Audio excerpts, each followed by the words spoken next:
ni en agilité. Mais je voulais quand même partager un truc avec vous. C'était la définition que son créateur donnait, qui est Marshall Rosenberg, qui n'est plus parmi nous depuis 2015, qui est un psychologue américain et qui a puisé ses travaux dans son maître à penser, qui est Carl Rogers, qui était aussi un psychologue américain. Il définit la communication non violente comme la combinaison de 3 choses. Un langage, une façon de penser et un savoir-faire en communication. Ça veut dire que si on s'attaque à ce sujet-là, il est fort probable qu'on ait à remettre en question notre langage, notre façon de penser et notre savoir-faire en communication. À partir de là, ça fait quand même beaucoup. Ça fait peut-être un peu de travail aussi. Il définit la communication non violente comme un don au bénéfice de celui qui donne autant que celui qui reçoit. Le langage, si je reviens un petit peu sur la définition de tout à l'heure, le langage, c'est parce qu'on est aussi, emprisonné, je dirais, par notre culture, notre façon de voir les choses, notre éducation, notre société. On retrouve des biais dans le langage avec le racisme ou la façon dont on considère les femmes. Moi, je viens du sud de la France, et quand je suis arrivé faire mes études à Avignon, on m'a dit « mais c'est que des racistes là-bas à Toulon ». Je dis « waouh ». C'est un peu violent pour le coup. Et finalement, j'ai compris pourquoi certaines personnes avaient ce retour. C'est parce qu'effectivement, il y a des gens qui avaient une utilisation du langage qui faisait que culturellement, ce qu'on disait, c'était normal. On appartenait à un groupe, mais avec un peu de recul, c'était violent. Ou c'était pas à propos. Alors, quand je parle de violence, je vais juste vous donner trois indices sur ce que c'est que la violence. Mais on est dans une entreprise où parfois... On est dans une entreprise. Non, on n'est pas dans une entreprise. On est dans une société où j'entends parfois, dans les entreprises, des gens qui disent « oh là là, je vais aller chez mon boss, il va me mettre un Scud ». C'est quand même assez violent, un Scud. Vous savez ce que c'est qu'un Scud? C'est un missile, c'est pour tuer des gens. Et quand on regarde la définition dans le dictionnaire, effectivement, le Scud, c'est une définition familière de un retour, on pourra parler de feedback, un peu sec. Alors, que les gens disent « je vais aller chez mon manager, je vais me prendre un Scud », c'est une chose, mais en plus qu'ils trouvent ça normal, moi, ça me fait sursauter. Ça me fait sursauter. Donc, c'est une façon d'illustrer que dans la culture, tout autour de nous, c'est normal de prendre des Scuds. Attention, je ne veux pas dire par là que la violence ne fait pas partie de nous humains, de notre culture, etc. Elle est là, ok. Mais on n'est pas obligé de considérer ça comme obligatoire ou nécessaire. On retrouve aussi ça dans la punition corporelle. On a été obligé en France, c'est pas moi qui disais ça, c'est Thomas d'Azenbourg qui est un disciple de Marshall Rosenberg, on a été obligé en France de légiférer pour ne pas frapper les enfants. Je ne sais pas si vous mesurez ce que ça veut dire, cette phrase, mais nous, quand on brûle un feu rouge, on ne met plus de fessée. Par contre, les petits qui sont sans défense, qui sont en plus sous l'autorité du parent, eux, on aurait droit, on devrait même les frapper parce qu'on estime que ça conduirait à apprendre quelque chose. Ce qu'on fait quand on fait ça, c'est simplement être dans la continuité d'une culture de la violence. C'est je te montre que quand je n'arrive pas à mes fins en tant que parent, je m'impose à toi par le physique, par la violence. Et même si je tiens ce discours ici devant vous, j'ai mes propres difficultés par rapport à ma propre éducation. Et ça m'est arrivé de lever la main sur mon fils. Alors, je les compte sur les doigts de la main, mais ça m'est arrivé. Et j'étais pas très très bien après. Parce que ça a un impact sur l'enfant, ça a un impact sur nous aussi. En général, l'enfant, ce qu'il apprend, c'est juste à trouver tous les moyens possibles pour éviter la violence. Est-ce que c'est vraiment ça qu'on voulait lui apprendre? Et ensuite, il y a le jugement qui est un peu plus sournois. Vous connaissez peut-être plus ça, le jugement qui se glisse dans plein de mots. Quand je dis tu n'es pas très rigoureux ou tu es toujours en retard. Qu'est-ce que ça veut dire, ces phrases? Est-ce que vraiment on est toujours en retard? C'est-à-dire, finalement, depuis qu'on est né, on arrive tous les jours en retard. Et puis, qu'est-ce que ça veut dire, retard? C'est relatif. La rigueur aussi. Donc, ce que je voulais dire, c'est que dans les mots, dans les sarcasmes souvent aussi, il y a une forme de violence. Alors, on ne l'aperçoit pas tous de la même façon, on n'a pas tous la maturité à gérer nos émotions, pas tous le même héritage émotionnel, ça ne provoque pas chez nous toujours la même chose, certes, mais ça peut être perçu de manière assez violente par les personnes. Au début de cette conf, je parlais du lien qu'il pouvait y avoir entre les personnes, parce que c'est quelque chose qui m'intéresse beaucoup, et finalement on peut avoir pas de lien du tout, on ne se connaît pas, on n'a créé aucun lien. On peut avoir un lien qui est cassé, qui n'est pas la même chose que de ne pas avoir de lien. On peut avoir un lien qui est en construction. Un lien qui... on essaye de faire un lien vers quelqu'un, mais l'autre ne veut pas trop. Un lien pointillé, parfois on est proche, parfois on est moins proche. Un lien tendu, tellement tendu qu'à un moment donné, comme un élastique, on a peur qu'il se casse. Un lien tout simple ou un lien un peu plus fort, ou même plusieurs liens. Je n'ai pas fait une liste exhaustive de ce que je pouvais trouver comme typologie de liens, mais ce que je voulais dire, c'est qu'il y a une énorme complexité dans les choses qui nous relient. Et si on prend un peu un système comme ça, organisationnel, une équipe par exemple, et qu'on compte les liens qu'il y a d'une personne à tous les autres, ça commence à être plutôt très complexe, et on imagine assez facilement que finalement, ces liens vont conditionner notre capacité à être résilient en équipe.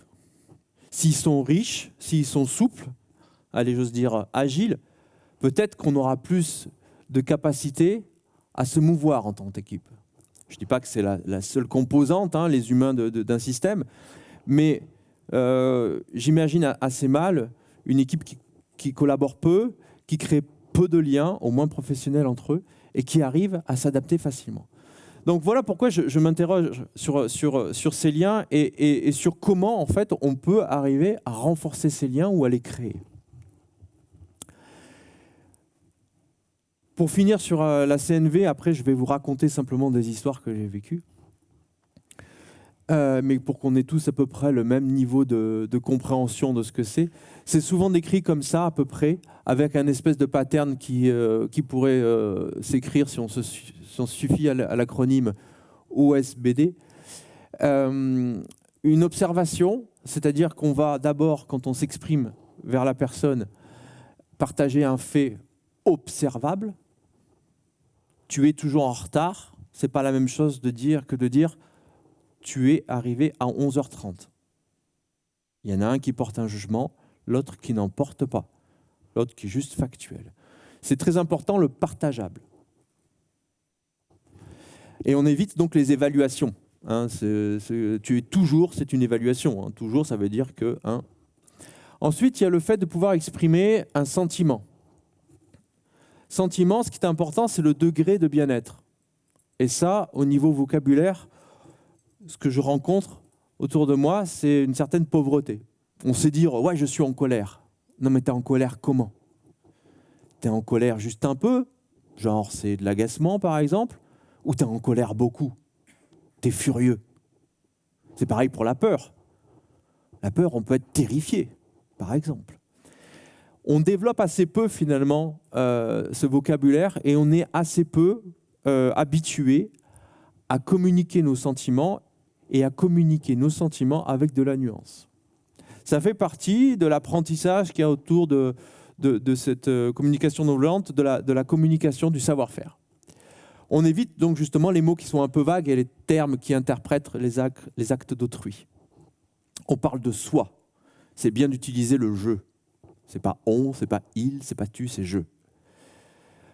On essaie de connecter ensuite ça à un besoin. Vous savez qu'un sentiment, en général, quand il pointe le bout de son nez, c'est un petit clignotant, un petit indicateur pour nous dire, tiens, il y a peut-être un besoin, que je n'ai pas comblé. Ça aussi, c'est pas facile. selon les sociétés, selon les cultures, nos besoins passent après ceux des autres, ou alors c'est quelque chose qu'on ne veut pas voir parfois. Et si on les comble, en général, ces besoins, on est beaucoup plus à l'aise, on est beaucoup plus en face avec ce qu'on est, et on est conscient surtout de, tiens, j'ai un indicateur, ok, j'ai un besoin derrière, c'est une information pour moi. Et on évite d'attribuer notre besoin ou les responsabilités de notre sentiment aux autres. Tu me rends triste. D'un coup, c'est ta faute si je suis triste. Voilà. C'est de ta faute. Là, on commence à s'éloigner de ce que c'est que la communication non violente, parce qu'on va porter la responsabilité chez l'autre. Et on fait une demande, parce que la communication non violente, c'est pas que quelque chose de sympa, c'est aussi à un moment donné une forme de vérité. J'ai pris le temps de travailler tout ça avec toi, de m'exprimer clairement, mais j'ai une demande à faire. Une demande qui doit être claire, sans ambiguïté, et constructive si possible. Donc voilà, au fil des histoires que je vais vous raconter, il y a à peu près ces 3 étapes. Une première où j'étais vraiment dans l'expérimentation, la découverte. J'ai pris ça dans un bouquin où j'ai vu une conf et je me suis dit, tiens, comment je l'injecte dans la vraie vie? Ensuite, j'ai eu une pratique où je faisais ça plus ou moins en conscience.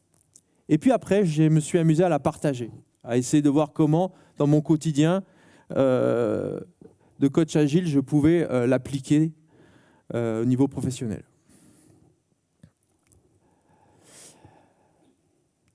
Donc la première histoire, elle s'appelle Ta gueule.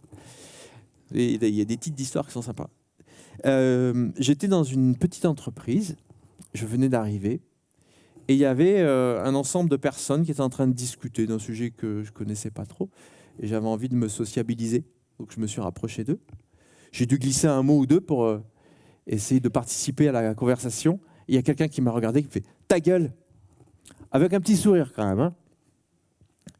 Et là, je me suis dit, il y a un truc qui ne va pas. Il y a un truc qui ne va pas à l'intérieur de moi déjà, parce qu'il ne faut pas que je laisse passer ça, mais je ne sais pas trop quoi en faire quand même. Donc je suis retourné m'asseoir, je me suis dit, qu'est-ce que j'en fais? Et là, je me suis dit, j'ai lu un truc qui s'appelle la communication non violente, on va essayer. Donc j'ai repris mon pattern de tout à l'heure, je suis allé voir la personne, je pense que c'était quelques heures après, et je lui ai dit, écoute, je peux te parler? Et donc je me suis exercé, alors c'était un peu scolaire, je pense, hein. Tout à l'heure, tu m'as dit ta gueule. Ça va, c'était partageable, elle ne pouvait pas dire grand-chose. Moi, ça m'a vraiment agacé. Parce que j'ai besoin de quoi? D'être respecté, en fait. Parce que je ne me sentais pas respecté. J'ai besoin d'être respecté. Est-ce que la prochaine fois, tu pourrais, s'il te plaît, me parler autrement? Parce que j'aimerais qu'on ait d'autres façons de discuter dans le contexte professionnel. Je vous jure que j'avais hyper peur quand j'ai fait ça. J'avais hyper peur d'être confronté, pas parce que c'était une personne qui faisait peur, c'était une femme en l'occurrence, qui était plutôt jeune, plutôt sympa, etc. Mais j'avais peur de la réaction en fait. Je me suis dit, merde, je vais lui mettre devant le nez qu'elle m'a dit quelque chose qui ne me plaisait pas, qu'est-ce qui va se passer? Et là, la grande surprise, c'est qu'elle me dit, ah ouais, excuse-moi, mais pas de souci, aucun problème.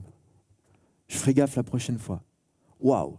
Non seulement ça n'avait pas du tout créé ce que j'avais prévu, c'est-à-dire un tsunami, mais en plus, elle avait le sourire. Presque, elle me remerciait. Moi, j'avais plus peur. J'étais libéré. Je n'étais plus en train de me dire « Putain, elle m'a mal parlé, celle-là, etc. » J'aurais pu garder ça pendant longtemps. Hein. Je ne sais pas quelles conséquences ça aurait eu derrière, d'ailleurs. Et au lieu d'avoir ces conséquences négatives, d'éloigner, d'étirer ce lien, en fait, ça nous a rapprochés. Ça nous a rapprochés à tel point que tous les jours, on se faisait la bise, on se disait « Bonjour ». On discutait en tête à tête de sujets et d'autres. De choses importantes parfois qui se passaient dans l'entreprise. Donc ça a été mes premiers apprentissages. Je me suis dit, mais en fait, ce truc, il marche, mais en plus, ça apporte plein de choses auxquelles je n'avais pas pensé. J'ai une espèce de surprise entre la simplicité des choses et les faits. Alors la deuxième histoire, c'est « Tu fais chier ». C'est sous un autre angle. Là, c'est moi qui suis en réunion et en mission en coach agile. Et je me dis, tiens, il y a un souci de connexion entre un manager et son équipe. Donc, je prévois un atelier de facilitation pour essayer d'avancer sur un sujet. Et puis, je sens que les entretiens que j'ai pu avoir de part et d'autre n'émergent pas, en fait. Les problématiques n'émergent pas, on tourne autour du pot, on retombe dans nos vieilles postures. Et dans ma tête, je me dis, merde, ça marche pas, en fait. Et puis, je ne sais pas trop pourquoi. Je vois le manager, je le vois dans sa posture habituelle, et je lui dis, putain, tu fais chier. Alors, je lui dis avec le sourire, c'était quand même un putain, tu fais chier. En plus, pour un coach agile consultant et tout, c'est top. C'est exactement ce qu'on peut attendre. Et là, je me dis, qu'est-ce que je vais faire de ça ? Le lendemain, je m'assois. Bien sûr, j'étais en face du manager en question. Il était froid, très froid. Genre, il ne voulait plus me parler, en fait. Donc, j'ai laissé passer un peu de temps. Et je me suis dit, mais c'est une belle occasion pour revenir en arrière, pour s'excuser déjà, et puis pour aussi peut-être lui expliquer ce que j'aurais pu faire ou qu'est-ce qui s'est passé dans ma tête. Donc ce que j'ai fait, je me suis excusé. D'ailleurs, un petit message, je vois assez peu de gens qui s'excusent dans le milieu professionnel, qui prennent le temps d'aller voir quelqu'un et disent « Écoute, viens voir, j'ai un truc à te dire. En fait, j'étais un connard là. » On ne le voit pas souvent, ça. Vraiment pas souvent. Pas assez en tout cas. Et puis ensuite, je lui dis, tu sais, en fait, ce que j'ai fait en disant « tu fais chier », j'essaie de te faire porter la responsabilité de ma propre frustration. C'est tout ce que j'ai fait. Je n'arrivais pas à faire quelque chose et j'ai trouvé ça hyper sympa, hyper facile de dire que c'était de ta faute. Alors que c'est absolument pas de sa faute. En tout cas, de ma perception, de ma prise de recul de coach agile, c'était absolument pas ce qu'il fallait faire. J'aurais pu exprimer ça autrement. Et c'était un moyen de commencer à transmettre justement ce que ça pouvait être la communication non violente. Alors un peu par l'erreur, en disant là justement j'ai certainement été violent. En tout cas, elle m'a pas dit que c'était violent, mais elle m'a pas parlé pendant 2 semaines. Donc je peux supposer que ça lui a pas beaucoup plu. Un autre exemple, c'est par rapport à l'efficacité. Alors il y a souvent des gros mots, hein, mais je sais pas, tiens, ça se matérialise souvent comme ça le déclencheur. Il y a un petit côté déclencheur. C'est un planning poker. Tout le monde sait ce que c'est qu'un planning poker ou un sprint planning. Un sprint planning, on prévoit ce qu'on va faire dans le sprint. Okay, et donc, il y a le PO qui commence à dérouler ses user stories. Et puis, il y en a une qui est un peu succincte, on va dire. Et il y a un dev qui fait « Mais de toute façon, qu'est-ce que tu veux qu'on fasse avec ça? C'est une story de merde. » Oh bon, encore heureux, il n'a pas dit tu as fait cette story comme une merde, ce qui était un degré au-dessus. Vous rigolez, mais qu'est-ce qu'il a compris, le PO? Est-ce qu'il a compris il a dit oui, bon, c'est ma production, je me détache, égolesse, etc. Ou il s'est dit non, c'est moi qui parle et il me dit que j'ai travaillé comme une merde. Je sais pas, je suis pas allé lui demander, mais il est possible qu'il ait fait quelques liens. Alors bien sûr, qu'est-ce que ça a eu comme effet? Un clash, un vrai beau clash. Une escalade avec les managers parce que on ne savait pas trop comment communiquer, donc on a préféré passer ça à papa et à maman plutôt que de régler ça en adulte. Hein, parce que, voilà. Et puis j'ai eu une petite discussion avec le développeur en essayant de comprendre pourquoi il en était arrivé à dire ça. Donc je lui demande qu'est-ce qui t'a poussé à dire ça? Il dit oui, on n'avançait pas, puis ces stories là, on en parle pendant 20 minutes, une demi-heure, on se comprend pas, c'est long, etc. Moi j'ai besoin d'être efficace, d'efficacité dans les réunions. Alors là je lui ai demandé s'il pensait avoir été efficace dans sa communication. Mais je pense pas, parce que en fait ce qui s'est passé c'est que non seulement il s'est pas fait comprendre, il n'a pas partagé son besoin. Il n'a pas fait évoluer le groupe, mais en plus, il a créé un clash de la distance. C'est-à-dire que le fameux lien dont je vous parlais tout à l'heure, au lieu de le construire, de le renforcer, il s'est éclaté, quoi. Là, il a été cassé quasiment. Qu'est-ce qu'il aurait pu faire? Il aurait pu, je pense, puiser dans les principes de communication non violente pour dire quoi? Pour dire, écoute, cette story comprend une ligne ou deux. Moi, ça me met un petit peu en colère parce que j'ai besoin d'efficacité, j'ai besoin que ces réunions soient efficaces. Est-ce que, alors il y a mille et une propositions à faire, hein. Est-ce que la prochaine fois, tu pourrais passer plus de temps à préparer? Est-ce que je peux t'aider, finalement, à travailler avec toi à la construction d'une story? Si on va un peu plus loin sur l'agilité, est-ce que je peux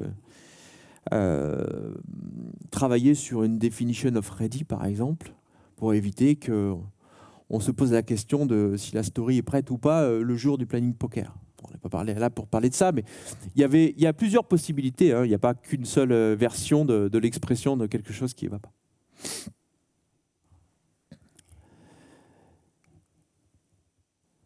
Alors le recadrage, il y a quelqu'un un jour je suis sur un grand plateau. Je sais qu'il y a des gens qui connaissent déjà cette histoire ici. Je ne les regarderai pas, sinon ils vont me sourire. Il y a un grand plateau et avec quasiment que des développeurs, trentaine de développeurs, qui viennent et qui vont parce qu'il y a un peu de turnover dans l'informatique, n'est-ce pas? Et donc, il y a souvent un manager qui passe et qui dit « Tiens, voilà, il y a un nouveau développeur, je te le présente. » Et puis, il présente tout le monde. Il présente tout le monde et puis il arrive à côté de moi. Il me dit « Bon, alors ça, c'est pas un poste très important, ça ne sert pas à grand-chose. » Et puis, il s'en va. Alors, je le connaissais, hein. Je connaissais aussi son habitude du sarcasme, beaucoup. Mais alors, moi, ça m'a fait un gros choc émotionnellement parlant. Ça m'a vraiment mis en colère profondément. Et quand on écoute Marshall Rosenberg sur la colère, la première chose qu'il nous dit, c'est de l'accueillir, de la laisser vivre intérieurement.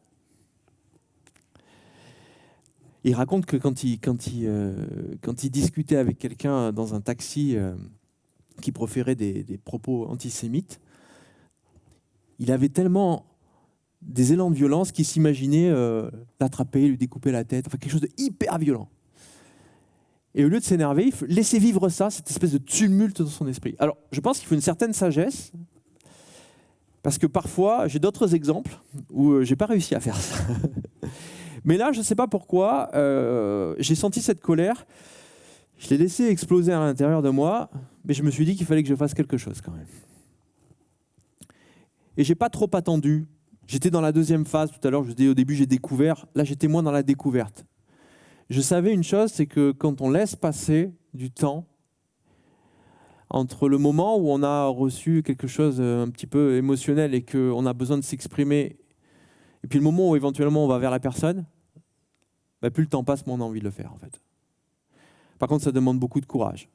Et ça, même si aujourd'hui j'ai 45 ans, que ça fait 2, 3, 4 ans que j'expérimente ça, eh ben, il me faut encore du courage pour aller voir cette personne et pour lui dire « Écoute, tout à l'heure, tu es venu et tu m'as présenté en disant que j'étais un poste qui ne servait à rien. » Et ça me rend triste et ça me met en colère en même temps. Je ne sais pas trop ce qui se passe en moi, mais ça ne va pas bien. Je ne me sens absolument pas respecté dans le fait juste d'être un être humain qui contribue à ce projet.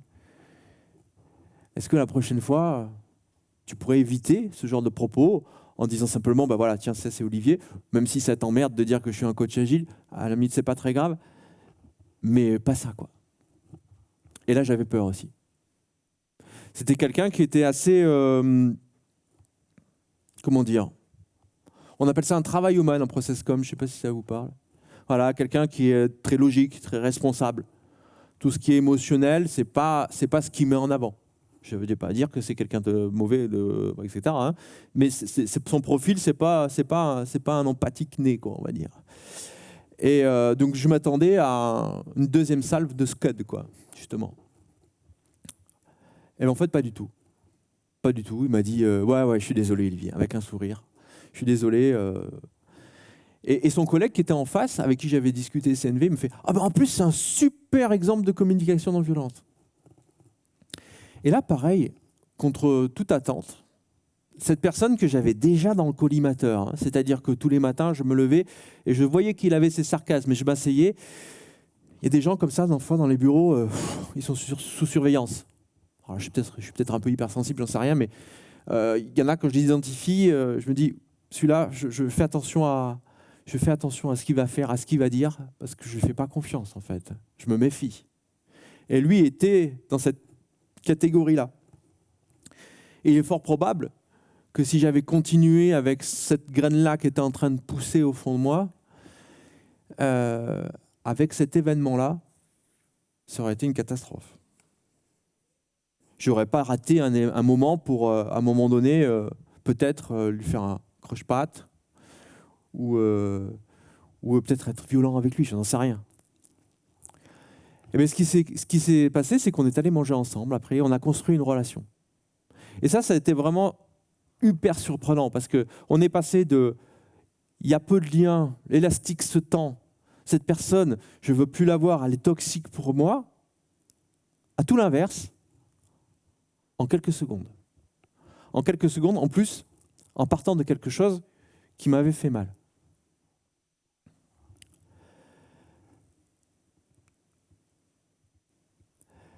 Donc du coup, après, j'ai commencé à en parler un peu autour de moi, autour de manager, autour de Scrum Master, etc. Et je dis, moi, mon vécu par rapport à ça, il est quand même assez positif. Ne serait-ce que d'aborder les situations un peu compliquées émotionnellement avec un peu de recul, essayer de ne pas juger, essayer d'être en empathie avec l'autre, ça apporte quelque chose. Et quand il y avait un développeur, un Scrum Master qui avait envie de faire passer un message qui était un peu compliqué, je lui dis, écoute, préparons-le ensemble, avec le pattern qu'il y avait derrière. Souvent, ça a aidé. Moi, je m'en sers encore parfois quand j'ai quelque chose à dire, par mail, et je passe souvent par l'écrit. Et ce que me disaient les Scrum Masters, les managers, mais quand même, je n'ai pas passé 20 minutes à préparer ce truc. Et pourquoi pas ? En fait, ce qu'il était en train de dire, c'est je ne vais pas commencer à apprendre à comment communiquer. Je ne vais pas commencer à me creuser la tête sur le choix de mes mots pour éviter que monsieur ne soit pas jugé. Non, mais quand même, ça ne vaut pas le coup. Si, ça vaut le coup. C'est vrai que ça demande un effort, en fait. Ça demande un effort, c'est un peu scolaire au départ. On se retrouve devant un papier et un crayon et on se dit, mince, qu'est-ce que je vais lui dire ? Comment je vais lui dire ? Mais en fait, c'est qu'on ne sait juste pas faire la plupart du temps, en fait. On ne sait juste pas faire. Et j'ai animé un certain nombre d'ateliers d'initiation à la communication non violente. C'est pas évident du tout.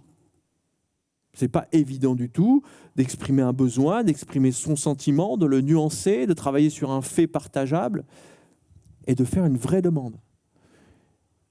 J'ai eu plusieurs fois des gens qui se sont mis juste à pleurer. Parce qu'en fait, ils étaient en train de remuer plein de choses en eux. Et ça nous amène à quoi ? Ça nous amène à nous repositionner. Qu'est-ce que je ressens vraiment au fond ?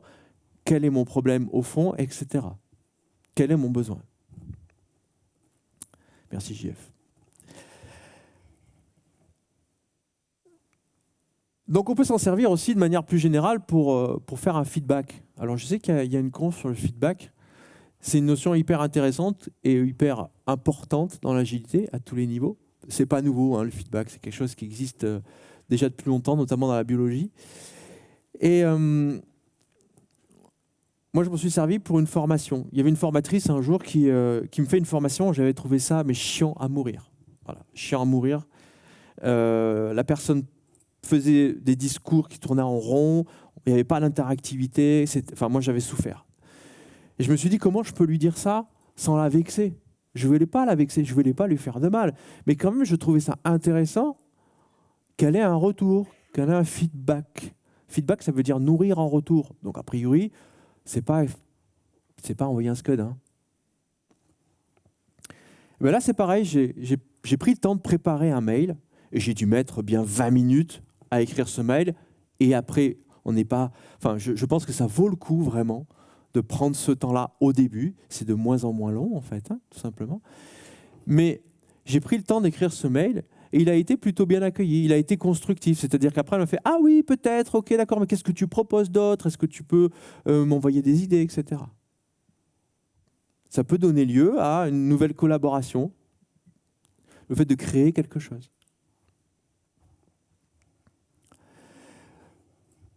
Il y a plein de choses au niveau du feedback. J'ai mis deux exemples de patterns autour du feedback. Et on retrouve dans la notion de feedback et de ces patterns-là des choses qu'on retrouve dans la communication non violente. Décrire les faits. Alors ça, c'est la méthode DESC à gauche. Décrire les faits, les sentiments, suggérer une solution, conclure positivement, ou ça c'est le feedback wrap de Jürgen Appelo, où on retrouve encore un moment où on décrit le contexte, on liste les observations, on donne un indicateur sur notre degré de bien-être, etc. Donc dans toutes les méthodes, un petit peu les patterns de feedback, on retrouve à chaque fois des éléments communs, notamment à parler de soi, c'est-à-dire à être authentique, où j'en suis, à partager quelque chose de factuel, d'observable en tout cas, et puis de faire une vraie demande où on est impliqué soi-même. J'ai parlé d'authenticité, mais il y a aussi la vulnérabilité.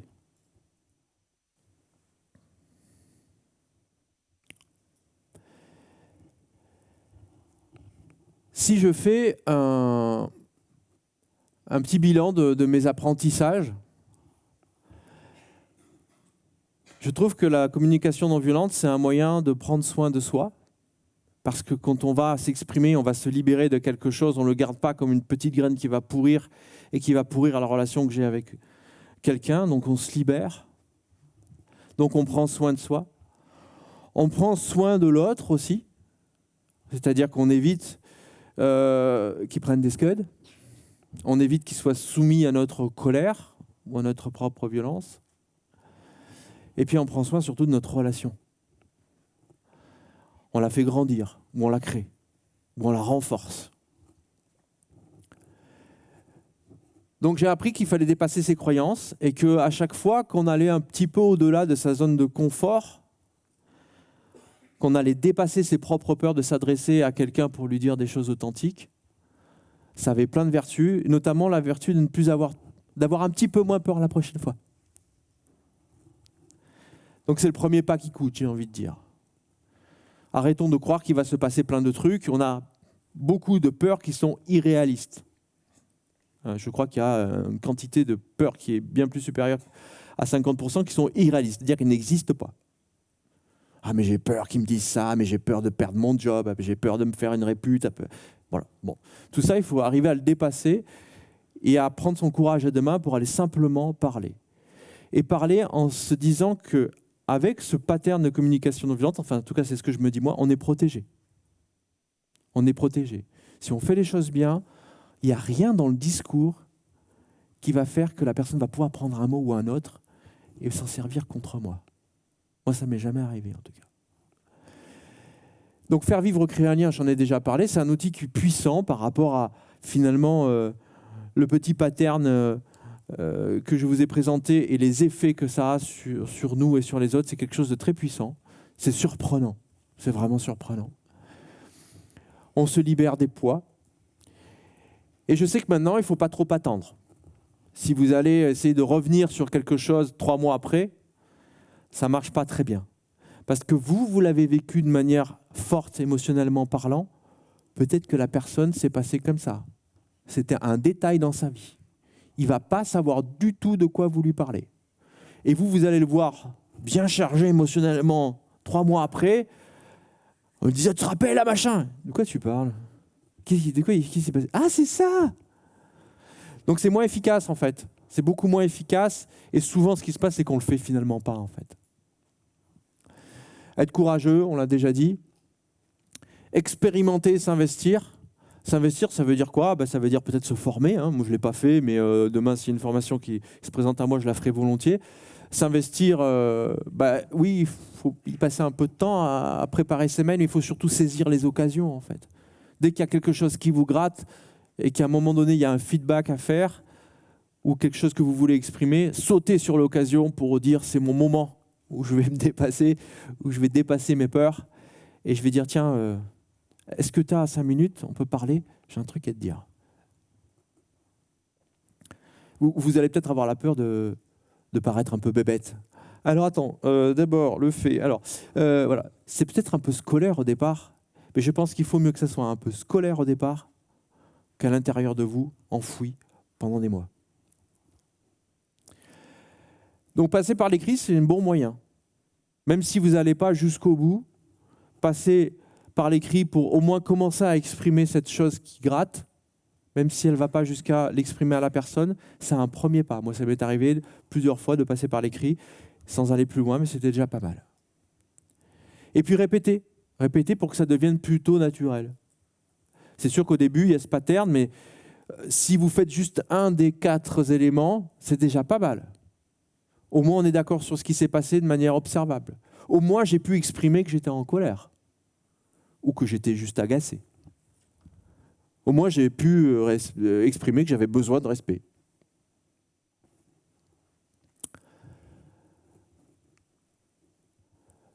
Voilà, donc j'ai fini. J'ai mis quelques références ici qui sont, alors j'ai pas mis les confs que j'avais vus, mais qui sont des bouquins de Marshall Rosenberg et de son acolyte Thomas Nasenburg. Je voulais passer un peu de temps avec vous parce que j'aime bien l'interaction. Donc s'il y en a qui ont des questions à poser, je les prends volontiers.